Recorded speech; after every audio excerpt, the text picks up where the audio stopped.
In an uncertain world, there is one irrefutable fact. Fast changes everything. When accurate information is received in real time, mission-critical decisions are made faster. When systems are integrated seamlessly, joint operations are deployed sooner. When assets are rapidly updated with the latest software, today's and tomorrow's threats are countered earlier. When time is saved, lives are saved. At L3 Harris, we design fast into everything we do. New ideas and technologies are quickly adopted and delivered, with multifunction capabilities that enable flexibility in every domain. We anticipate where a rapidly changing world is heading and adapt to it, providing reliable technology that makes you more effective and able to move forward faster than ever before.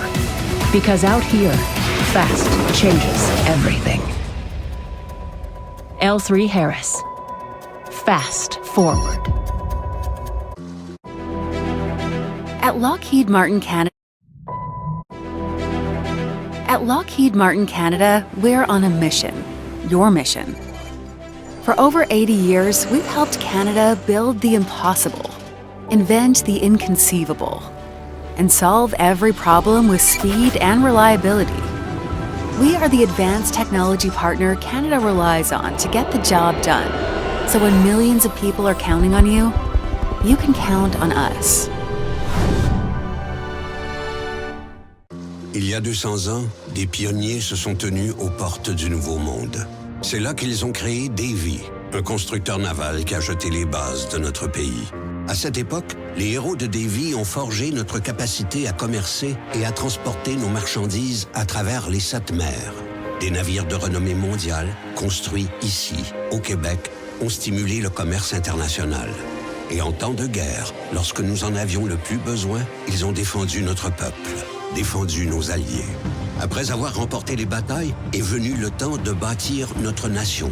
200 ans plus tard, Davy continue de faire figure de pionnier, bâtissant un avenir meilleur pour de nouvelles générations de Québécois.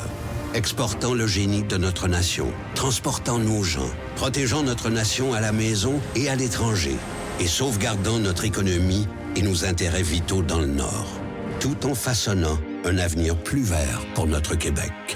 Guidés par l'esprit de Davy, nos constructeurs de navires sont toujours prêts à relever les défis. Ils travaillent dur, intelligemment et en toute sécurité, rentrant chez eux chaque soir, fiers et satisfaits d'avoir fait le maximum. Et quand leurs enfants leur demanderont « Est-ce que je peux être un constructeur de navires chez Davy comme toi ?» ils pourront dire avec fierté que leur travail acharné et celui de leurs ancêtres au chantier leur garantiront des carrières pour les générations à venir.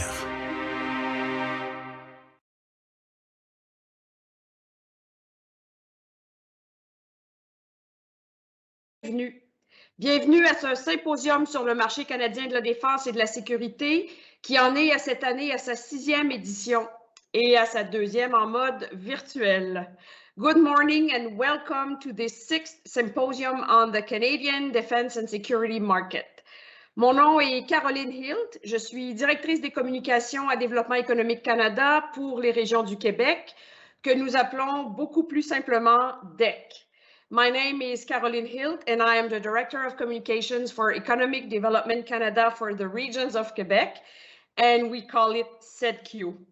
C'est un très grand plaisir d'être virtuellement avec vous aujourd'hui et d'agir à titre de maître de cérémonie au cours de cette matinée qui promet d'être fort intéressante et agréable. Cette année, l'édition est une initiative de STIC et d'Aéro Montréal avec l'appui de DEC et du ministère de la Défense nationale. This year's edition is an initiative of STIC and Aero Montreal with the collaboration of CEDQ and the Department of National Defense. I will present our first speakers shortly, but first, a few words on this morning's proceedings and a warm thank you to our sponsors. Je vais d'abord remercier nos partenaires financiers et parler un peu cuisine avec vous avant de passer la parole à nos premiers invités. Alors, cette année, nos partenaires financiers principaux sont Davy L3 Harris et Lockheed Martin Canada. Merci beaucoup pour votre importante participation à ce symposium. Merci aussi à nos partenaires OR, General Dynamics et Investissement Québec, de même qu'à nos partenaires argent, AGA Assurance Collective, CAE et Rheinmetall Canada. So thank you to our main financial contributors this year, Davy, L3 Harris, and Lockheed Martin Canada. Your support is essential to make this event possible. Thank you also to our gold partners, General Dynamics and Investissement Québec, as well as to our silver partners, AGA Assurance Collective, CAE, and Rheinmetall Canada. J'aimerais aussi souligner le fait que les présentations d'aujourd'hui seront en français ou en anglais, probablement de temps en temps aussi bilingues, mais ce sera selon la langue de préférence des conférenciers.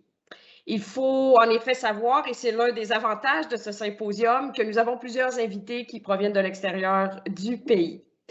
Sachez également que les conférences d'aujourd'hui seront enregistrées et seront disponibles après l'événement.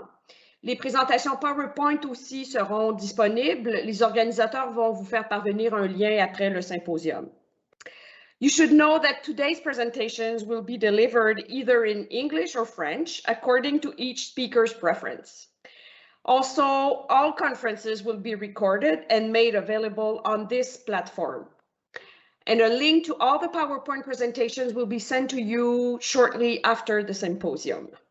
So one last thing before I invite our first guest.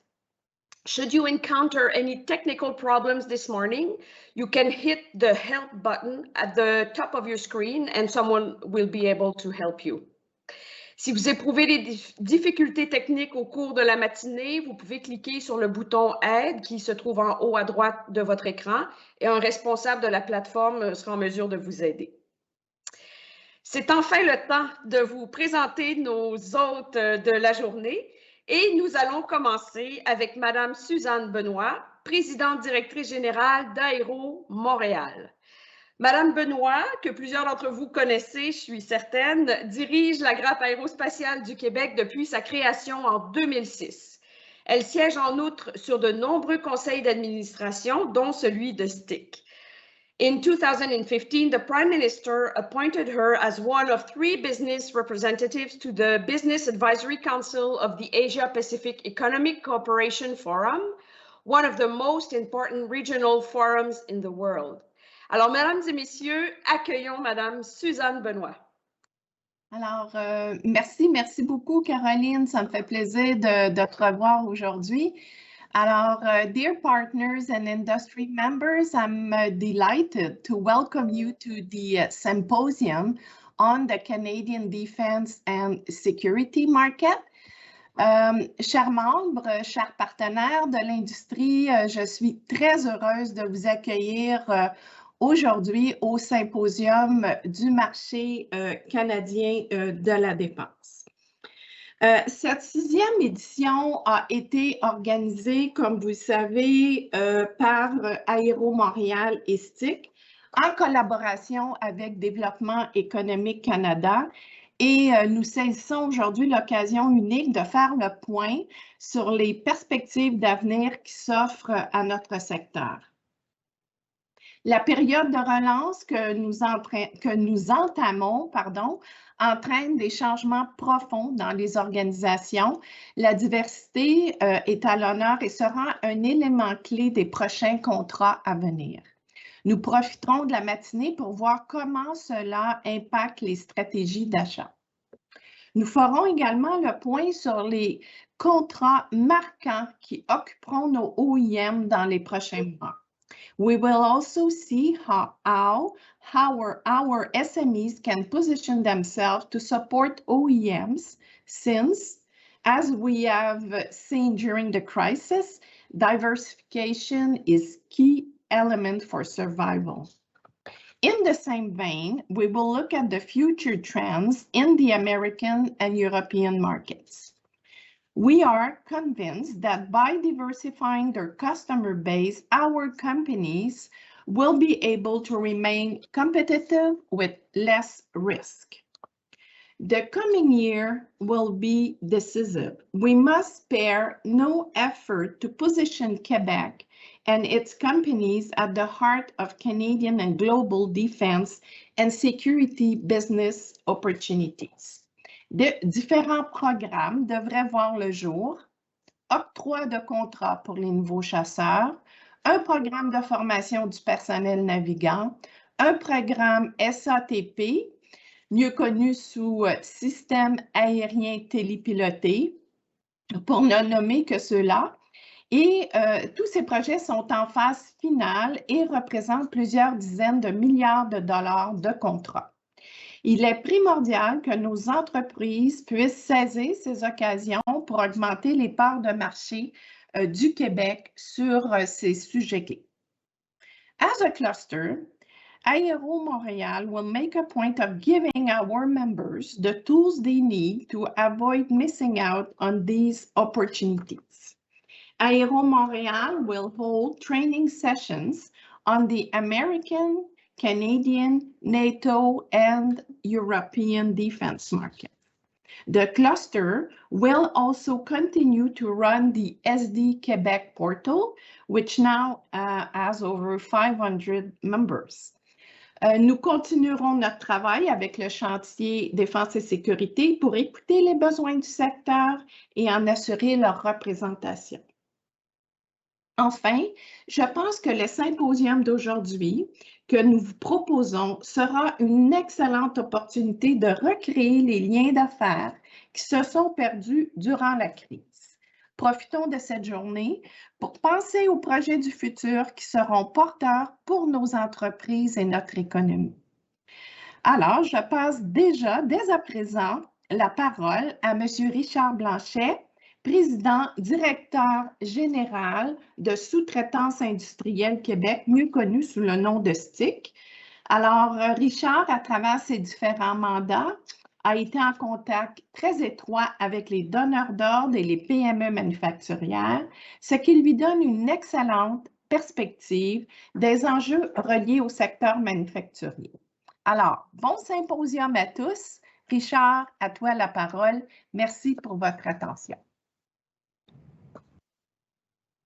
Merci beaucoup, Suzanne. Alors, bonjour à toutes et à tous. Good morning, everyone. Il me fait plaisir de vous accueillir à mon tour à la 6e édition du Symposium sur le marché canadien de la défense et de la sécurité, un événement majeur pour un secteur très important de l'économie canadienne. À titre indicatif, ce secteur contribue pour plus de 6 milliards par année à notre PIB et compte 60 000 emplois. Le renforcement des liens entre les différents maillons des chaînes d'approvisionnement est la priorité de STIC. Nous sommes donc heureux de vous présenter cet événement avec Aero Montréal en collaboration avec Développement économique Canada. Le symposium a pour but de favoriser la participation des entreprises manufacturières d'ici à la filière canadienne de la défense et de la sécurité. As you will see with the presentations today, there are many opportunities in the defense and security industry with current and upcoming acquisition projects. There's also a great deal of expertise, innovative products, and potential in Quebec-based SMEs and research centers. I am confident that this event will allow you to gain important knowledge about the Canadian and foreign markets and develop new relationships with many organizations. Cette édition du symposium permettra aux entreprises œuvrant dans le secteur de la défense et de la sécurité, qu'elles soient des fournisseurs, intégrateurs ou donneurs d'ordre, d'obtenir un portrait succinct et complet des opportunités d'affaires en cours et à venir dans cette industrie.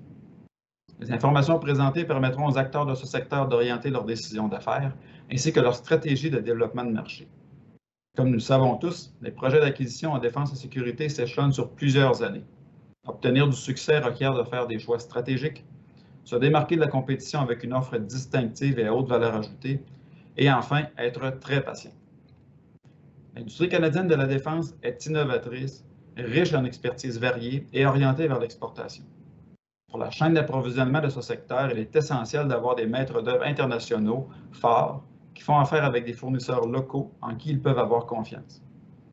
En démontrant la qualité de leurs produits et services aux donneurs d'ordre localisés ici, les fournisseurs se positionnent avantageusement pour étendre cette offre au-delà de nos frontières. Nous aurons d'ailleurs l'opportunité de mieux connaître General Dynamics, un donneur d'ordre majeur implanté au Canada et faisant affaire avec plusieurs fournisseurs canadiens. Selon notre répertoire des fournisseurs, plus de 350 manufacturiers québécois sont déjà actifs dans le secteur de la défense et de la sécurité. Il est à noter que plusieurs autres entreprises pourraient également devenir des partenaires de choix pour les donneurs d'ordre de cette industrie. En effet, outre la fabrication de composants et l'assemblage, les PME québécoises possèdent d'excellentes compétences en conception, en ingénierie, en tests, en traitements spéciaux, en logiciels et autres. Comme je viens de l'évoquer, pour réussir, nos entreprises doivent être compétitives, trouver les bons partenaires d'affaires et entrer en relation avec les clients potentiels. Permettez-moi de souligner que, fort de son réseau manufacturier multisectoriel, de ses événements de mariage industriel tels que la Journée d'honneur d'ordre fournisseurs et de ses programmes de développement des fournisseurs, STIC aide activement les entreprises manufacturières dans leur croissance. Entre autres, le programme de développement des fournisseurs dans le secteur du transport terrestre, appelé Podium Transport, permet à des fournisseurs de travailler sur des projets d'amélioration de leur compétitivité en fonction de leurs priorités. D'autres initiatives similaires seront bientôt annoncées. For all the companies participating in the symposium, we trust that this event will meet your expectations and more. Thank you very much for your attention and I wish you an excellent and fruitful day. Je vous remercie pour votre attention. Je vous souhaite une journée enrichissante et fructueuse. Permettez-moi maintenant de vous présenter Mme Manon Brassard, présidente et sous-ministre de Développement économique Canada. Titulaire d'un baccalauréat en droit de l'Université Laval, Manon Brassard est présidente de l'Agence de développement économique du Canada pour les régions du Québec depuis juin 2016. Auparavant, Mme Brassard a occupé les postes de sous-ministre adjointe à Citoyenneté et Immigration Canada, Services ministériels, à Agriculture et Agroalimentaire Canada, Programme, et au secrétariat du Conseil du Trésor, Rémunération et Relations de travail. Ayant précédemment œuvré à l'agence à titre de vice-présidente aux opérations de 2003 à 2010, ses connaissances approfondies du développement économique des régions du Québec constituent un atout incontesté pour l'organisation et son mandat. Madame Brassard, à vous la parole. Bonjour à tous et à toutes. Merci beaucoup, Richard, Suzanne, dirigeantes et dirigeants de PME, de centres de recherche et donneurs d'ordre. Bonjour tout le monde. Je suis vraiment très heureuse de me joindre à vous aujourd'hui pour cette 6e édition du symposium sur le marché de la défense et de la sécurité. Je tiens à remercier chaleureusement STIC et Aéro Montréal pour l'organisation de cette activité en collaboration avec les gens de DEC, ainsi que pour leur soutien à l'industrie de la défense et de la sécurité. Des activités comme le symposium sont très importantes parce qu'elles permettent de rapprocher les PME, les centres de recherche et les donneurs d'ordre. C'est l'objectif que poursuit DEC et mon équipe responsable de la mise en œuvre de la politique des retombées industrielles et technologiques du Canada. On veut positionner le Québec, ses entreprises et ses centres de recherche au cœur des occasions d'affaires en défense et en sécurité pour générer une croissance économique inclusive et durable. Activities such as the symposium are very important because they bring together SMEs, research centers, and contractors. And that's SED's goal. We want to position Quebec, its businesses, and its research centers at the forefront of defense and security business opportunities so as to generate inclusive and sustainable economic growth. Selon un récent sondage et un récent rapport d'Innovation Canada, cette politique génère près de 47 000 emplois et 5 milliards de dollars au PIB du Canada par année. Plus de 400 PME et 40 organismes de recherche tirent profit de cette politique au Canada. Alors, je vous invite à vous en renseigner auprès de mon équipe, ADEC, afin de savoir comment saisir davantage les occasions d'affaires qui sont liées à ce secteur. Nous savons que vous faites face à des défis importants. L'industrie de la défense et de la sécurité a été affectée par la crise liée à la COVID, comme bien d'autres secteurs de l'économie. La pandémie a causé des problèmes de toutes sortes, d'approvisionnement, de fermeture temporaire, de baisse de revenus, d'aggravation de la pénurie de main-d'œuvre, etc. Dans le cadre de la relance économique, on travaille avec vous afin d'insuffler un nouveau dynamisme à l'industrie et de stimuler l'économie des régions du Québec. Par exemple, nous avons mis en œuvre l'initiative de relance régionale de l'aérospatiale, une mesure assortie d'un budget de 250 millions de dollars pour le Canada et 92 millions pour le Québec. As part of the economic recovery, we will work with you to inject new life into the industry and help boost the economy of the regions of Quebec. For example, we have implemented the Aerospace Regional Recovery Initiative, which comes with a budget of $250 million for Canada and $92.5 million, which is earmarked for Quebec.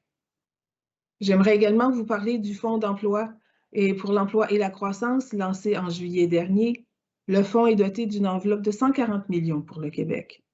Ces sommes visent à soutenir les PME en assurant la transition vers une économie verte, en favorisant une reprise inclusive et en améliorant la compétitivité en créant des emplois. N'hésitez pas à consulter votre bureau d'affaires le plus proche de vous pour en savoir davantage. Comme vous le constatez aujourd'hui, le secteur de la sécurité et de la défense et vos organisations seront appelés à jouer un rôle important dans la relance économique canadienne. Vous pouvez compter sur DEC pour vous aider à assurer votre pérennité et votre croissance. Mon équipe est là pour vous accompagner vers une relance forte et durable. Alors, bon et fructueux symposium. Merci. Thank you all. Merci beaucoup, Madame Brassard, merci. J'inviterai maintenant la Major générale Nancy Tremblay à nous dire à son tour quelques mots. Alors, Major général Tremblay est chef du programme des matériels au ministère de la Défense nationale, cela va de soi. Avant cela, il a occupé plusieurs postes au sein de la division de la gestion du programme d'équipement aérospatial du groupe des matériels, dont celui de chef d'état-major de la division. Et elle a également œuvré à titre de chef de cabinet pour le commandant de l'aviation royale canadienne au quartier général de la Défense nationale. Please welcome Major General Tremblay.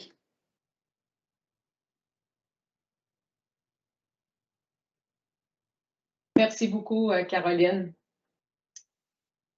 Bon matin à tous et à toutes pour cette opportunité de m'adresser à vous aujourd'hui. C'est un plaisir d'être parmi vous pour ce symposium sur le marché canadien de la défense et de la sécurité. Je voudrais d'abord reconnaître que je participe à cette réunion à partir d'Ottawa sur le territoire non cédé de la nation algonquine, Anishinaabe. Comme les participants proviennent de plusieurs différentes régions, je suggère de prendre un moment pour réfléchir aux terres autochtones d'où vous venez individuellement.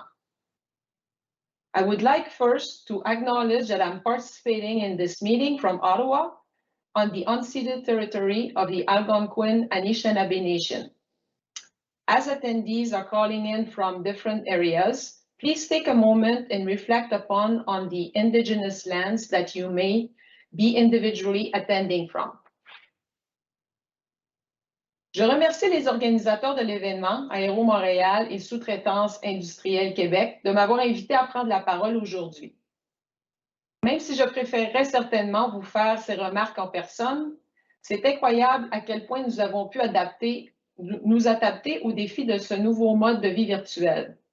Je suis heureuse de voir des événements comme celui-ci continuer à nous rassembler. Cette façon de travailler et de collaborer a l'avantage de nous permettre de nous engager avec un plus grand éventail des parties prenantes. Comme tout le monde le sait trop bien, les 20 derniers mois environ ont été très difficiles pour les achats de défense. Nous avons dû trouver des moyens innovants d'atténuer les fermetures des lieux de travail et faire face aux perturbations des chaînes d'approvisionnement mondiales. Les changements qui nous ont été imposés par la pandémie ont une fois de plus illustré que le gouvernement et nos partenaires de l'industrie sont capables de s'adapter rapidement aux changements et de surmonter les défis urgents. Également, les derniers mois ont servi à souligner la nécessité pour les gouvernements, les alliés et les principales parties prenantes de réfléchir stratégiquement à la manière d'accélérer nos capacités à produire des résultats dans un monde en évolution rapide.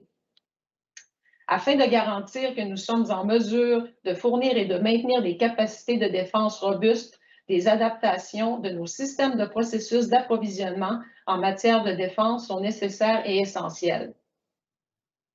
The ability to counter advanced and persistent threats is dependent on our agility in acquisition. The development of hypersonic delivery systems, cyber warfare capabilities, and autonomous systems are just a few key examples that demonstrate how fast technology has evolved over the last decade, and the pace of change is sure to accelerate in the coming years.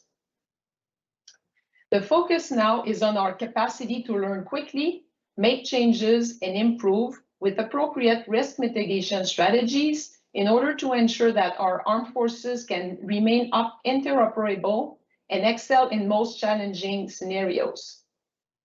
And we have already undertaken a number of initiatives to improve defense procurement.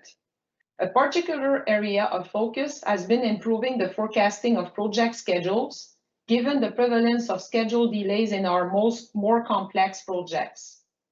And we need our industry partners to help us in tracking aggressive, yet achievable schedules. Horizontal procurement consideration, such as greening, indigenous participation, and gender-based analysis plus, do add to the procurement complexity. But let me be clear, the Department of National Defense is fully committed to doing its part in addressing these areas. Not only do these considerations provide benefits to Canadians, they are operational enablers as well. We'll need industry's help to find innovative ways to meet our obligations while respecting established budget and without unduly impacting schedule. Un rapide coup d'œil aux statistiques globales de notre programme d'acquisition montre que le groupe des matériels gère 164 projets de plus de 5 millions de dollars. 27 sont en phase de définition, 64 en mise en œuvre et 73 en phase de clôture. Donc, plus de 84% de nos projets sont en mise en œuvre ou dans la phase finale. La plupart de ces projets ont été identifiés dans la politique de défense, protection, sécurité, engagement. C'est la preuve que nous réussissons clairement à exécuter de nombreux dossiers d'approvisionnement avec le soutien reçu de l'industrie. Nous sommes très fiers des progrès, mais notre succès n'est pas sans l'aide de nos différents ministères impliqués et de nos partenaires industriels. Nous avons donc besoin de votre engagement, de votre soutien, de vos innovations pour continuer à rester pertinents. Nous sommes et resterons déterminés à collaborer avec vous afin qu'ensemble, nous puissions fournir aux membres des Forces armées canadiennes l'équipement dont ils ont besoin pour être pertinents sur le plan opérationnel et se sentir en sécurité dans l'exercice de leurs fonctions. Et sur ce, je vous souhaite à tous un événement formidable et réussi. Bonne journée. Merci. Merci beaucoup, Major Général Tremblay. Merci aussi à Suzanne Benoît, Richard Blanchet et Manon Brassard. Vous nous avez donné le ton pour la matinée. On est en appétit et prêt à poursuivre. Merci. Alors, je vous ai parlé plus tôt de nos partenaires principaux ayant rendu cette matinée possible. Nous allons maintenant avoir la chance de faire connaissance avec des représentants de deux d'entre eux. We will now hear a few words from two of our main partners. We will start with Mr. Ugo Paniconi, General Manager for the MAS Division of L3Harris Technologies. Monsieur Paniconi compte plus de 30 ans de service au sein de l'entreprise, où il a notamment dirigé la mise en place de solutions de soutien en service efficaces pour une variété de flottes canadiennes, dont celle des CF-18, des CC-150 Polaris et des hélicoptères maritimes CH-148 Cyclone. Please welcome Mr. Paniconi. Merci beaucoup, Caroline. Bonjour à tous et bienvenue à ce symposium sur le marché de la défense et de la sécurité. Merci à STIC et à Aero Montréal en collaboration avec DEC vraiment pour le travail que vous faites. Puis merci d'avoir organisé ce symposium. Merci aussi à tous les partenaires de cet événement, nos invités prestigieux et à tous les participants. C'est super de voir que nous allons commencer le premier panneau qu'on parle de ce qui attend le marché de la défense et de la sécurité après la pandémie. On sait tous que le tunnel est plus long que prévu. Heureusement, avec les vaccinations combinées avec les mesures de sécurité, ça nous permet de continuer à offrir un environnement du travail sécuritaire et un retour progressif à des échanges en direct et à des interactions personnelles plus étroites avec nos collègues et nos clients. Je sais que ça nous manque. Il est important pour l'industrie de présenter les avantages au Canada d'investir dans le marché canadien de la défense et de la sécurité. Les entreprises devront continuer d'investir dans la technologie, l'innovation, avec des solutions fabriquées au Canada, qui augmentent les capacités et qui peuvent être exportées. Également, il est essentiel de relever le défi d'assurer la sécurité de nos employés, de continuer à investir dans le développement des expertises et compétences et de maintenir leur motivation. Il faudra gérer la nouvelle réalité du travail à domicile afin de retenir et attirer les talents. At L3Harris in Canada, we are proud of our continued contribution to the defense and security economy in Canada. In Canada, L3Harris employs over 3,000 people located across the country in 6 provinces. With over 1,200 suppliers across the country, we have achieved over $1.6 billion of ITB obligations to date. We are committed to the defense and security sector, providing high-tech jobs, promoting diversity, inclusion, and opportunities for employees in the workplace. Cet événement nous offre des opportunités pour continuer à établir des relations et, plus important encore, rechercher des opportunités de collaboration. L'essentiel, c'est de travailler tous ensemble, d'investir en nos employés, d'investir dans notre économie, dans l'innovation et la technologie, afin que l'industrie canadienne de la défense et de la sécurité demeure florissante et concurrentielle. Merci encore et je vous souhaite une très bonne conférence. Merci. Alors, c'était M. Hugo Paniconi, directeur général chez L3Harris MAS. Merci beaucoup. Thank you. Nous accueillons maintenant M. Ray Townsend, chef des opérations chez Lockheed Martin Canada. Mr. Townsend joined the company in 2020, following 23 years as a pilot in the Royal Canadian Air Force. As a central point of contact, he collaborates with the business areas throughout the broad portfolio of Lockheed Martin products and technologies to help Canada address its security and defense challenges. Over to you, Mr. Townsend. Merci, Caroline, et bonjour à tous et à toutes. Merci encore pour l'opportunité de participer au symposium de cette année sur le marché canadien de la défense et de la sécurité. Alors que nous commençons à sortir de la pandémie, notre industrie et nos gouvernements cherchent des moyens de relancer la croissance et de renforcer nos capacités nationales au service des clients de la défense et de la sécurité au Canada. And while this post-pandemic effort is one of the most challenging that we'll see in our professional lifetimes, it's also one with the most opportunity. Collaboration between government and industry is high, investment initiatives abound, and as an industry, we're getting better at partnering to provide world-class products and services. To drive economic prosperity, Lockheed Martin Canada continues to expand our local business partnerships across our major programs, while investing in talent and capabilities that will come to fruition 5 to 10 plus years in the future. You'll hear more about some of our key naval programs later today, like the Canadian Surface Combatant, and that one will deliver extraordinary economic benefits to Canada. And you'll also find out how you can get involved with current and future opportunities. Non seulement ces possibilités nous permettent de maintenir des emplois en période d'incertitude, mais elles contribuent également au succès à long terme des missions de nos forces armées canadiennes et de nos partenaires de l'aérospatiale. Pour réussir à la reprise économique, nous devons penser à 5, 10, 20 ans dans le futur. Nous devons moderniser notre industrie.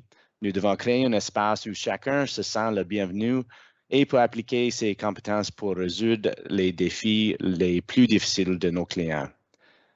Diverse perspectives are not only required to enhance our business effectiveness, but encouraging diversity is the right thing to do, especially in an industry that innovates and leads more than almost any industry in Canada. To put it simply, the more people at the table and the more collaborative the work, the more resilient the industry will be.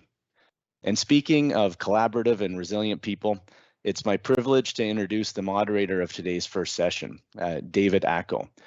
David's president and owner of ACOSYS Consulting Services, and after spending most of his career as a business analyst and project manager, David founded ACOSYS, an Indigenous-led consulting firm, in 2006. David's passionate about the use of technology combined with Indigenous traditional knowledge to build Indigenous capacity, especially in STEM professions. Il est également fier d'être membre de la réserve de la Force armée canadienne en tant qu'officier du programme des cadets de l'air favorisant le développement de la jeunesse canadienne et l'intérêt pour l'aviation et l'aérospatiale. Please join me in welcoming David Acko and the panel on Exiting the Pandemic, Market Trends in Defense.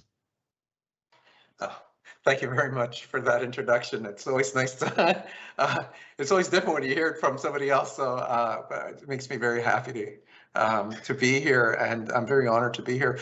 Before I jump into it, I just want to acknowledge the fact that I'm on the traditional territory of the Gahananega people, the Mohawk people, who are traditional keepers of the land, the waters, and also the air of our traditional territory, Montreal, which is the meeting place for all Indigenous people from across Canada, but also non-Indigenous people across Canada as well as people internationally coming to Montreal. So I just want to continue on with talking about this very important topic, which is exiting the pandemic and market trends in defense and security. We have a really esteemed panel. Richard, and I apologize ahead of time, like name butcher is also on my resume. So Richard Abulafia. Richard has been an analyst and consultant in the aerospace industry for 34 years. He's the vice president of an analyst also at Teal Group in Washington, D.C., which Washington DC-based consultancy. He also writes, edits Teal World military and civil aircraft briefings. He also publicly writes about the industry with regular columns in Aviation Week, Space and Technology, Foreign Policy, Forbes, Wall Street Journal, and elsewhere. He's in and out of Canada, so so that after 2 years in absence, he's very thrilled to be back in Canada, and I'm sure it's pandemic driven. The other panelist we have is Michael Petrick. Michael is head of Avancent Ottawa office. Avancent provides specialized research and advice, decision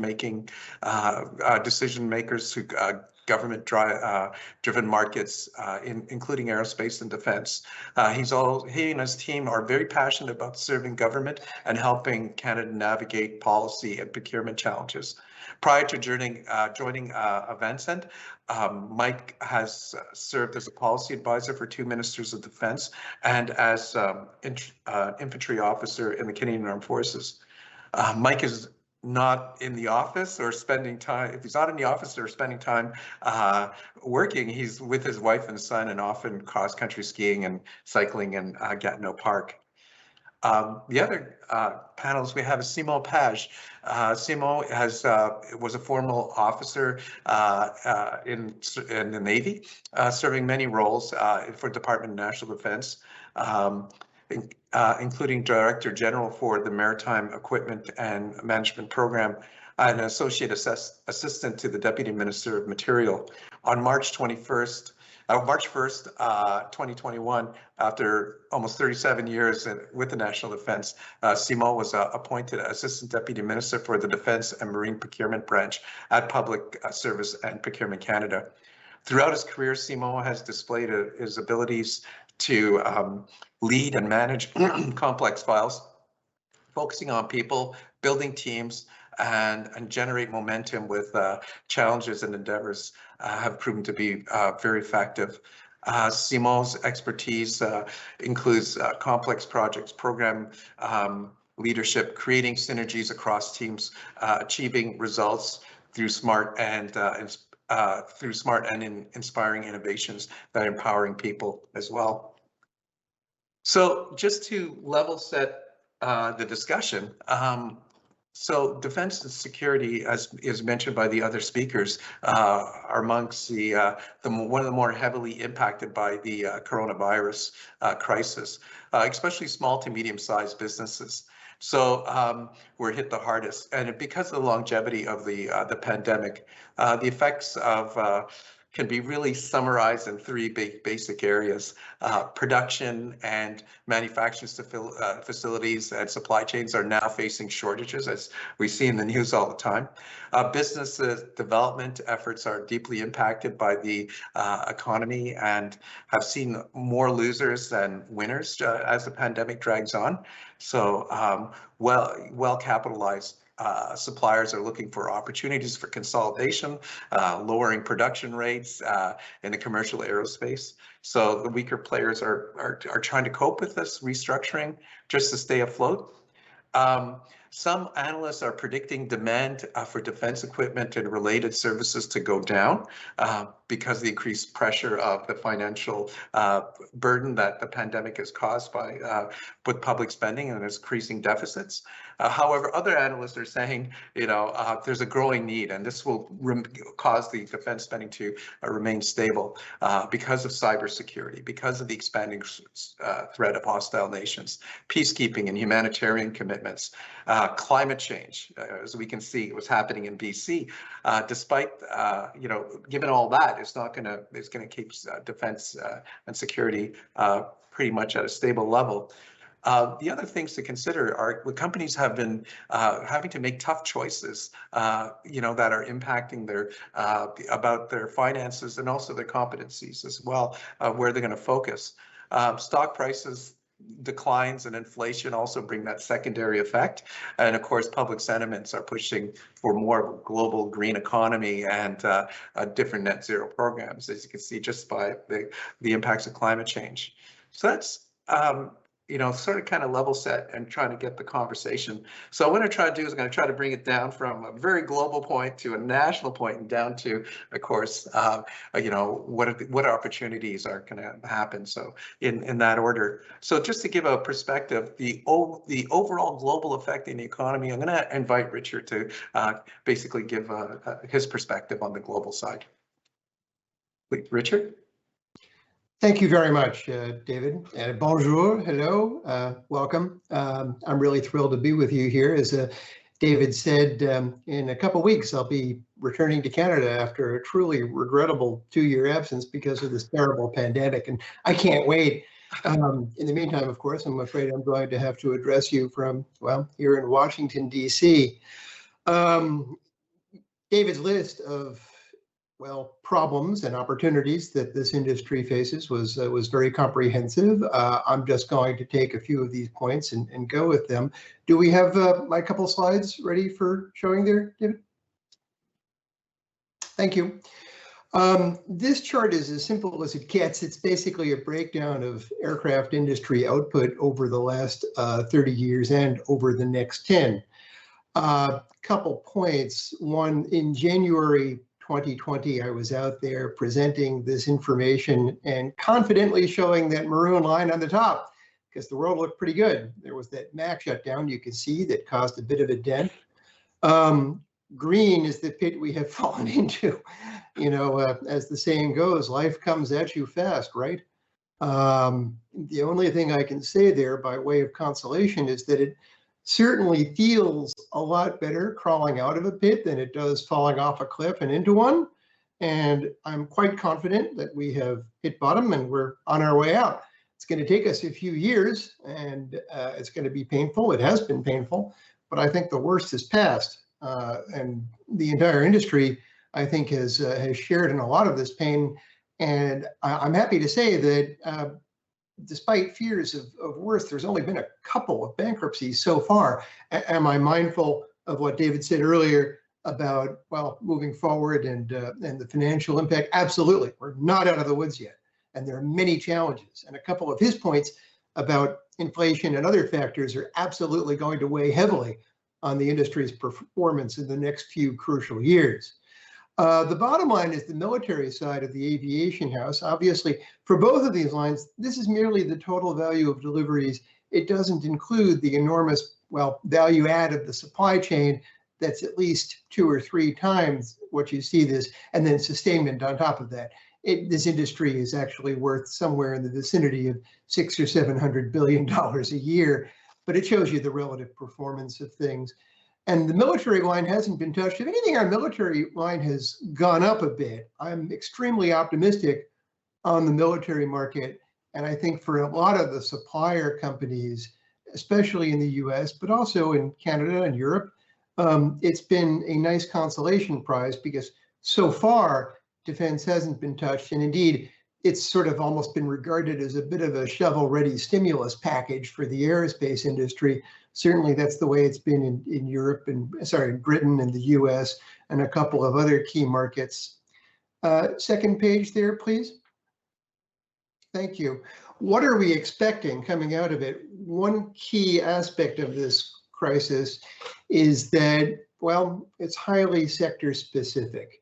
What we've done here is taken output lines and indexed them to the peak years, 2019 in the case of military and several other civil segments, 2018 in the case of single aisle jets, that's that green line, and regional aircraft.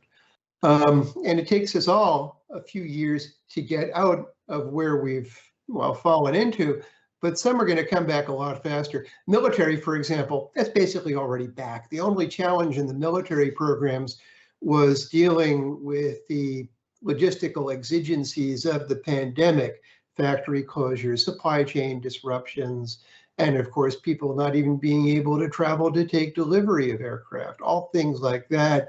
That's come roaring back. By the way, that dotted line there, that's world GDP.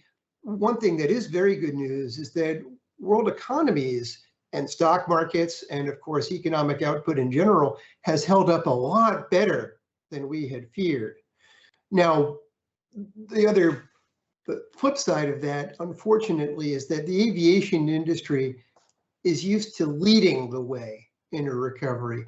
This time we're lagging GDP, we're lagging other sectors of the economy, other manufacturing sectors, which means we're going to be last to hire people, we're going to be last to order materials, we're going to be last in everything that determines pricing. If there is inflation, it hits us full bore in the face. And that's probably my biggest single concern, aside from, of course, the timing of the recovery.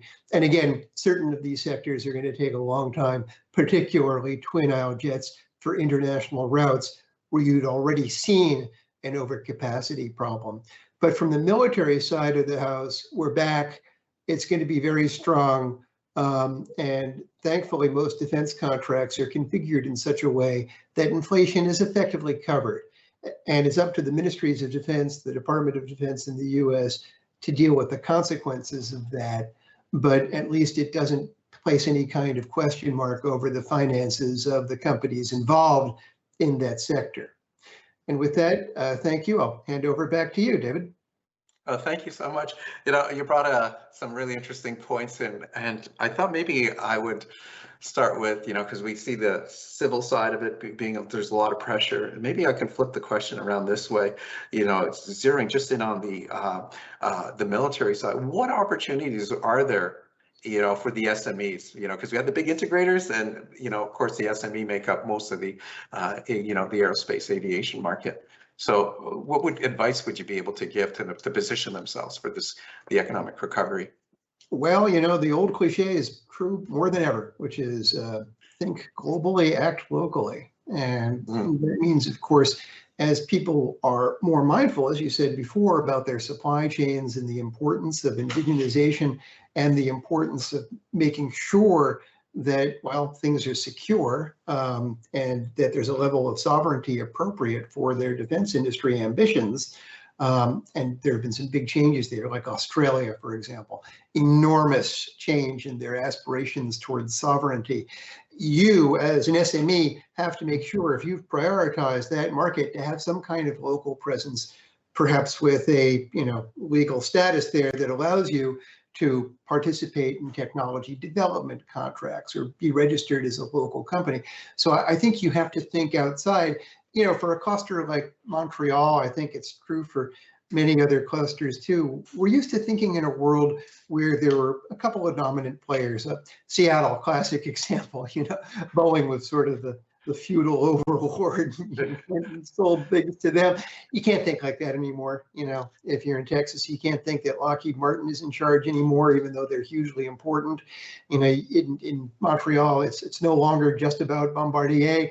or Pratt Canada, you have to think outside your cluster, think globally, and ask yourself, what can you do to fit in given the indigenization requirements of these particular customers?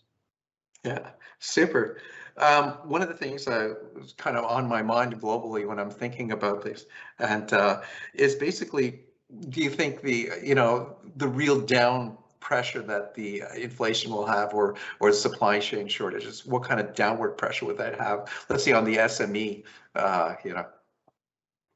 Yeah, I'm worried more about that on the civil side for certain. But I think across the board, you got to watch your contracts, right? I mean, it's all about the contracts and to what extent do you have pass-through mechanisms that allow.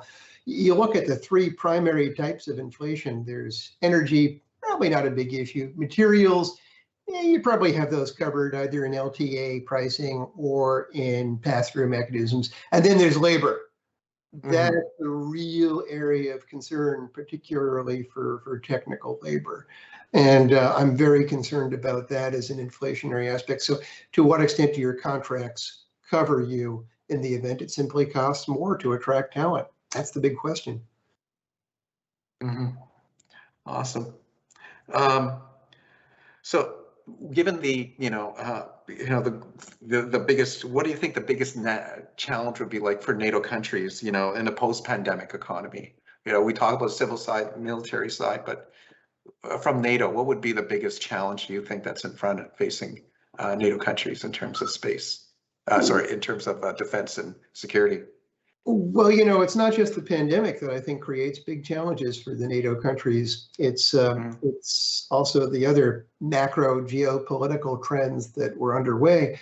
Obviously, you've got continued concern about Russia and its activities in Eastern Europe, but now you have China. And obviously, some countries have regarded that as their top priority. Britain, for example, has regarded that now as France is also increasingly focusing resources. So how do you build systems that make you relevant in that far away part of the world? And so much of NATO, of course, is not geared for that.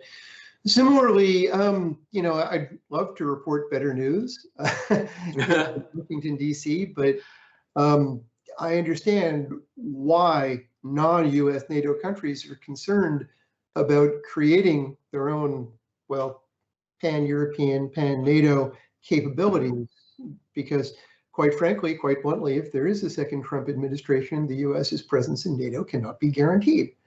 And the unfortunate reality is that NATO countries started realizing this 5 years ago when that issue began, and haven't really done a whole heck of a lot about creating national NATO, non-US or European, pan-European entities and forces and capabilities.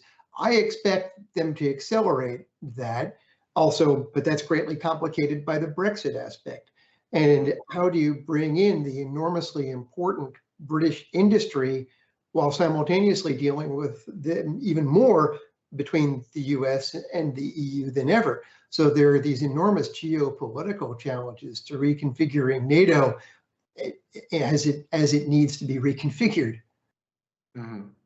Super. This is a good segue because I'm going to switch over to Mike. When looking at it from Canada's perspective, Mike, could you give us a view of what's the impact of Canada right now on the pandemic and the changing dynamics, as Richard has pointed out? Yeah, of course. Thanks for the great setup. I think I'm going to talk a little bit about how governments responded to the pandemic, what their evolving priorities are, and then what it means for Canadian industry. So as David mentioned, my name is Mike Petrick. I head up Avascent's team in Ottawa. At Avascent, we work extensively in what we call government-driven industries. So industries where government plays a central role, such as aerospace and defense. My team and I spent a lot of time observing and interpreting how many different governments' acquisition and policy preferences might change over time, and then what the consequences are of that for industry. So, as I said, I'm going to talk about two things. One is what we saw around the world in terms of government responses to COVID and how that's changing. And then second, I'm going to talk about the implications for Canadian industry participating in global markets. If I go to the first slide, please. So the slide here was adapted from an analysis we did in the early days of the pandemic, as governments were starting to roll out their responses, economic stimulus and the like. Think of this as a snapshot in time. I like to describe government activities in large buckets called policy levers, and those are on the left-hand side of the slide. There's a handful of governments of interest along the top. So I think everyone remembers the stimulus measures, the relief programs. In the finance category here in the top left, we think of things like CERB in Canada, rent relief, low interest or interest-free loans, such as the Canada Emergency Business Account. In procurement, we also saw many governments advance plan procurements. This is in particular in the U.S. as a way to try to keep suppliers afloat. We saw the use of accelerated payments by many governments in existing contracts. And I think we also saw, huge investments in technology support, R&D and the like. The first one that comes to mind for me is France with their, $15 billion aid package, which was released against the backdrop of their finance minister saying, we won't let the aeronautical market be shared by China and the US. France and Europe are going to retain their position. So the main point of this slide is that we saw some tremendous measures deployed around the world, but I think we're entering sort of a new environment. So that was then. What are we seeing now? And I'll ask to go to the next slide. So despite the name of the panel, I don't think we're necessarily seeing an exit from the pandemic. Rather, I think most governments are just trying to learn to live with it while they tackle other challenges and priorities. So what are we seeing the things government turn their attention to? First and foremost, I think, rising great power competition, particularly the US and China, growing concerns about resilience, given some of the supply chain disruptions that happened during COVID, the lack of access to certain goods and commodities. Customers are becoming more attuned to, and there's a growing sense of supply chain risks. Our own finance minister in Canada has cited the need for increased resilience. US protectionism was also a huge topic of conversation at the recent Three Amigos Summit. And I think we're seeing governments try to walk the line between resilience and overt protectionism. We're also seeing some renewed focus on small businesses, concerns about this so-called K-shaped recovery. And also, as we've heard by many of the introductory speakers, attempts to advance sort of broader policy priorities through recovery efforts. When I think of this, I think of OECD's Building Back Better documents. When I referred to France's aid package, there was significant R&D for decarbonization. There's ongoing conversations in the US about 8A businesses, or businesses that are owned and controlled by socially or economically disadvantaged individuals. We heard from the Deputy Minister of SEDQ. She used the word sustainable. Major General Tremblay also talked about greening, and from industry, from Mr. Paniconi and Mr. Townsend, they both mentioned diversity and resilience.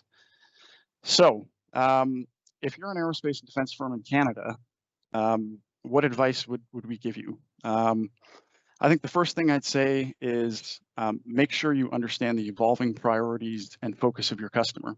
What are the broad issues that they're seized with? Number two, in export markets, I think this is particularly germane for the US.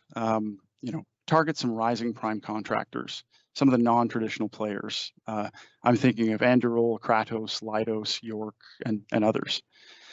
Number three, and this is in any market you're operating in, try to be the low-risk solution. Budget constraints, increased competition, it's going to make strong program performance a key discriminator. And then, of course, number four, leverage your partners. There's trade commissioners, attachés, the Canadian Commercial Corporation, sort of many other assets that I think are available to Canadian firms. So in conclusion, I would just offer, if there's anyone in the audience that wants to dive deeper into some of these issues and the implications for your business, or if you're a policymaker, don't hesitate to reach out to us.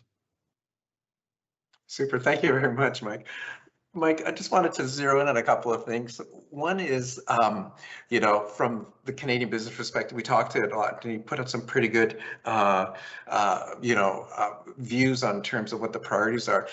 In a real summary, is it really, should we be optimistic? Should we be pessimistic? As we're trying to navigate out of this pandemic, given all what you've said. I'll try to encapsulate the sentiment that I've heard that makes me both optimistic and pessimistic. Just depends where you're looking.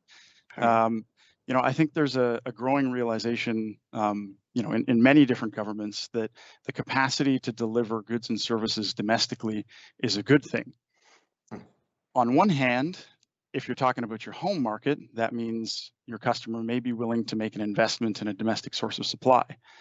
On the other, if you're in an export market, as Richard was saying, unless you have a presence in country, it might be likely that you get passed over simply for that reason. Okay. So if we look at it from what you're just saying between, being passed over and so on, so what role does, and maybe it's a bit of a tee up for Simon here, what role do you see government playing in supporting Canadian industry and, with all these pressures that you're talking about being either global or being more domestic focused? What would you say, to government and from that standpoint, to support, the smaller businesses? I think I'd refer back to that first slide that I showed there. I think sometimes in Canada there's a perception that Canada might not have the tools, but I think the policy architecture is there. I think now I'm an outside observer, and obviously those decisions are left to government policymakers. Okay, super. So I'm just going to keep it behind the time here. No, we're doing actually pretty good. So it's good news, which actually I'm going to, basically move to maybe ask another question along the lines of, if I was to encapsulate, the opportunities. There's risk and opportunities, and you pointed out very succinctly of what the pressures would be, but as the entrepreneurs, the businesses, what should they be thinking about if they're to say, okay, I'm going to pick a lane, or I'm going to pick a priority here. What should they be thinking about? Especially business leaders. And we talk about entrepreneurship, but maybe it's a bit of a loaded question, being an Indigenous guy, from that, because diversity is really big. It's big on the agenda. You heard it from, you heard it from the other panel as speakers before. How would we bring new entrants into, space and defense, especially in Indigenous, companies or entrepreneurs? As we try to exit the economy, the pandemic, and create these opportunities. I think I'd focus on the first point that I mentioned about the advice that we would give around understanding sort of the shifting priorities of the end customer. Obviously there's operational requirements, there's cost considerations, there's schedule considerations, but there's a growing interest and focus on more horizontal issues. If I were in the shoes of a small Canadian company, I would be looking to differentiate myself with some of those new areas of focus and priorities, in addition to making sure you're addressing all the other items. That's sweet. Well, thank you so much.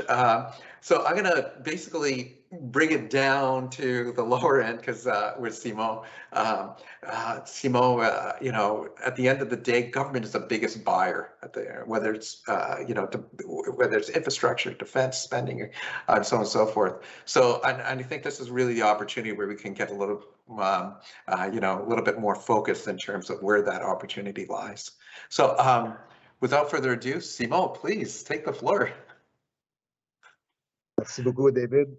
Bonjour tout le monde. Un très grand plaisir d'être avec vous ce matin, faire partie de ce panel. La question est très générique ici. Peut-être, let me maybe take the question and maybe slice it in different ways. And maybe I'll start with connecting to one thing that Michael said, which I totally agree with, which is, you know, and it's interesting to hear the theme of the panel and the seminar, exiting the pandemic. And I must say, in my seat, I ask myself every day, are we really exiting? Or is it a graceful recovery that we're all seeing?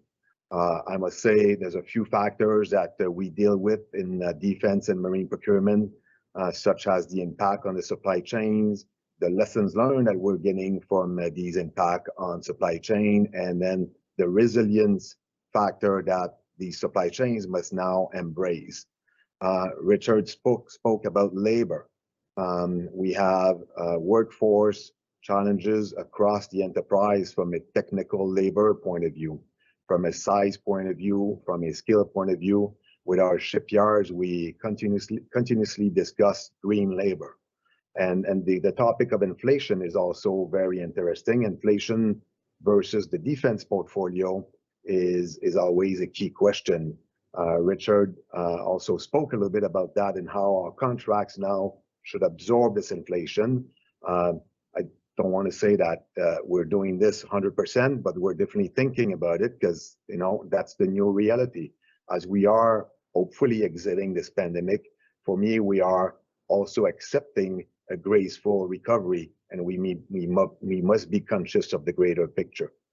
One thing, David, that I'd like to share with everyone as we enter this pandemic, I was still in the Department of National Defense, and I find myself here now almost 2 years later in the Department of Public Services and Procurement Canada. And I must say, I find that our foot has stayed on the pedal pretty much the whole time. In my days in DND, and Major General Tremblay shared some stats earlier about the number of projects that are in definition and implementation, and in the greater marine and defense portfolio here in PSPC, we have very large number of projects that remain in the pipeline, in definition and implementation, or in the procurement process overall. But they have both DND and the Coast Guard here have really embraced their program and the execution of their program. So here in PSPC, we have stayed very much focused on the defense policy, Strong, Secure, Engage. And Strong, Secure, Engage, although it's been out since 2017, it remains work in progress for the country. And all defense industry out there. There are multiple projects within Strong and Secure Engage that are just starting to take shape. Madame Benoit, I think in her opening remarks, spoke about the Future Fighter Capability Project. There are some really key projects coming down the pipeline. That is one of them. And also these projects exist in all domains, in all sectors. So those who spoke before me about diversification of the portfolio and ensuring that, you know, each one of the domains and the sectors were being considered. I think that's happening. Future Aircrew Training Program is another program that will that is going through our pipeline now. The remotely piloted aircraft system is another one. The logistics vehicle modernization. Those are all key Strong, Secure, Engaged projects, and that's just a short sample of them going through the pipeline. And similarly, on the Coast Guard side, there's a lot happening from shipbuilding, specific shipbuilding projects to vessel life extension projects. So I just find the defense, security, marine industry at large remains very, very busy. And at this time, as it remains busy, it's trying to connect with some of the new realities that have been explained by previous speakers here with respect to horizontal procurement. How do we now take social procurement considerations, indigenous procurement considerations, and integrate these into the defense and marine portfolio. It's easier said than done, but it's doable. And we're embracing the challenge. We're embracing the policy because it's all really well backed up by policy. We're embracing this challenge, this policy with our arms wide open. Maybe before, maybe as a concluding remark there, David, the defense procurement strategy was born in 2014, and for me, it brings to this day, 7 years later, a lot of added value to procurement processes and how we do business. So when it's time to integrate horizontal procurement pieces, when it's time to integrate discussion about industrial and technological benefits, we have the apparatus, we have the mechanism to do so. The governance exists, the conversations happen, the industry engagement takes place, and I find we execute procurement processes now in a fairly effective manner, in a very effective manner, and taking all of these things into consideration, with first and foremost being the operational requirement from our strategic partners, Defense and Coast Guard, for most of our portfolio. Maybe I'll stop here, David, and take any follow-on. Sure. Actually, there's a lot to unpack, and especially the amount of programs. And when we look at FACT and we look at all these other programs, shipbuilding, these are generational programs. These are multi-year programs, and present the greatest opportunity to kind of have a long-term view of what the opportunity is for SMEs to participate. And they also have ITBs that are associated with the industrial technical benefits, in cases they have ensuring that underrepresented groups are being engaged, Indigenous businesses are being engaged, women-owned businesses are being engaged as well, which kind of you put out there, it's a complex challenge, so how would you ensure that SMEs are being engaged, not only by the government, but also by the primes, the integrators, and so on and so forth? How do you ensure that SMEs, the underrepresented groups, are being engaged? I think the basic answer, David, is actually not only we ensure, for me, it's now part of the process. It's part of our business and government of Canada. It's part of defense and marine procurement in Canada. So the defense procurement strategy governance that I spoke about, which is mirrored really on the marine side with Coast Guard requirements, it does include complete ITB's consideration, including the value proposition. And the policy for ITBs and VP, it leverages defense and Canadian Coast Guard procurements to contribute to jobs. It contributes to innovation and economic growth. So this is part really early on when we tackle the project, note warning system, future aircrew training, the acquisition of a remotely piloted aircraft system. These discussions take place, and how we integrate ITBs and value proposition into our processes, into the procurement, is all discussed at the outset. So for an SME out there that would have any linkage to some of these endeavors, some of these initiatives, is to really find yourself into these discussions.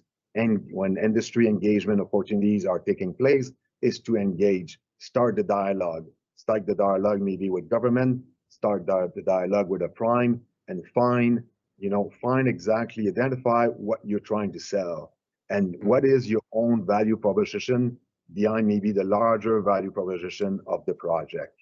I hope this addresses the question a little bit there, David. Yeah, no, it really does. And it kind of, I'm going to introduce something that's sort of, because you have the seller wanting to sell to the to the economy. And I'll bring in Richard, and I'll bring in Mike into this conversation as well, because this really deals with procurement and the way people behave in terms of buying. So you know, when we look at biases, you know, on the buying side, you know, with procurement, you know, because, you know, you look at government procurement and it's all about transparency. It's all about finding the right value for money. It's all the right, you know, all these particular, you know, drivers, which all make sense, you know, at the end of the day. So whether you're in corporate Canada or internationally or even government, how would we strip away biases to make sure that, you know, small industry, you know, SMEs, Indigenous suppliers, you know, underrepresented groups, or be able to participate in these large programs, that they just don't focus on the same, you know, buyers, but level the playing field as well. So, you know, Richard, do you have an opinion on it, Mike? You know? Well, it's a great question. From my standpoint, if I may, Mike, I'll just start us off. I think it should be done in exactly the same quantifiable and transparent way that most professional procurement agencies handle these things. You know, I mean, we've always wrestled with this in the U.S. People were always keen, rightly or wrongly, to impugn motivations behind a contract selection with politics or other considerations. You know, they didn't get the last contract, they're getting it this time. But in reality, what you have is 30 men and women sitting in a room, checking boxes, filling in forms, and coming up with something that, at least in theory, is quite transparent and quantifiable. Now, I would think we need to have a dialogue in the U.S. I think it sounds like you've had one in Canada. Should social factors be a part of this? It certainly sounds wise to me. There are certainly good reasons for bringing in underrepresented groups and new talent pools, most of all. But you know, let's do it in a way that's you know, you get points for that, and let's make this as quantifiable and transparent as possible, in my view. Mike, do you think there's a lot of pressure on that on the Canadian side when you? I think that, you know, we're seeing, at least from my perspective, you know, we're observing sort of growing awareness, not just in government, but in industry as well. You know, there's more cognizance of some of these considerations, and I think the you know, the next step is, as Richard was saying, is to think about you know, how do you know, implement or you know, make sure that these considerations are part of the decision-making process in a way that's clear, transparent, and that frankly, as he suggested as well, is quantifiable.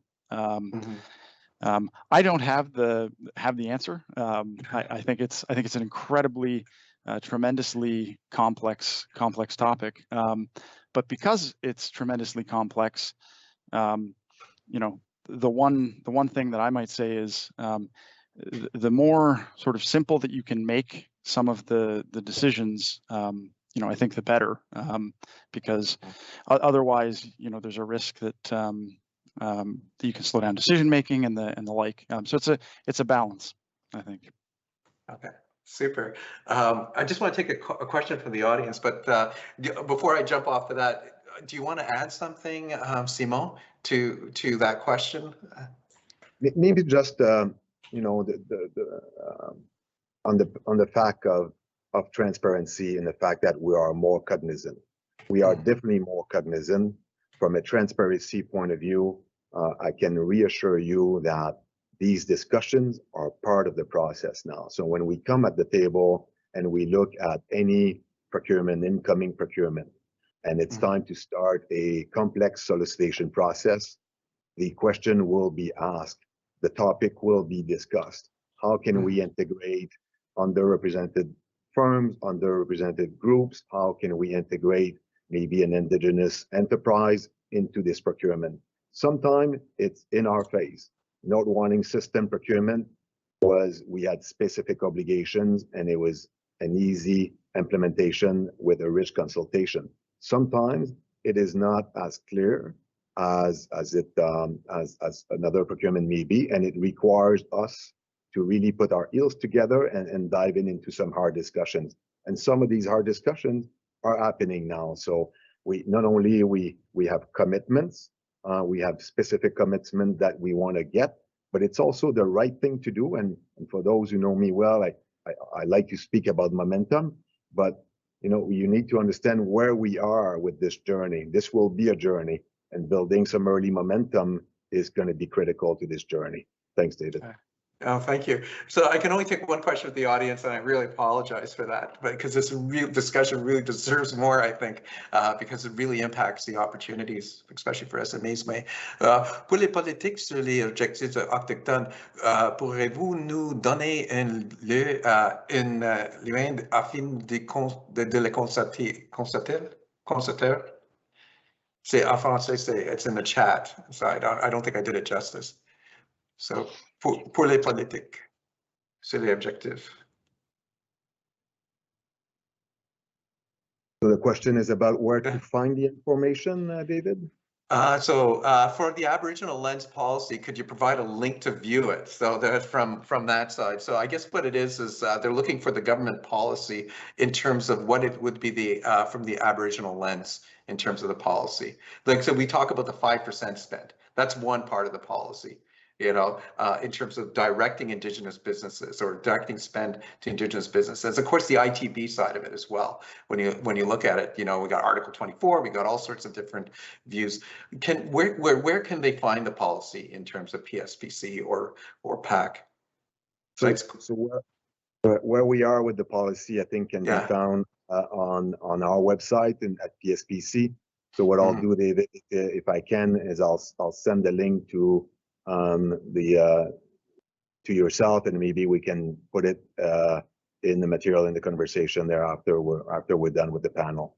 But it's out there. It's actually on multiple websites of Government of Canada. Yeah, I just want to add something before, you know, on that. It's true that PSPC and Indigenous Services Canada are lockstep, you know, in terms of developing the policy and the socioeconomic outcomes. How is that going? You know? Well, you know, again, maybe I'm a glass half full guy, but I'd like to think it's going well.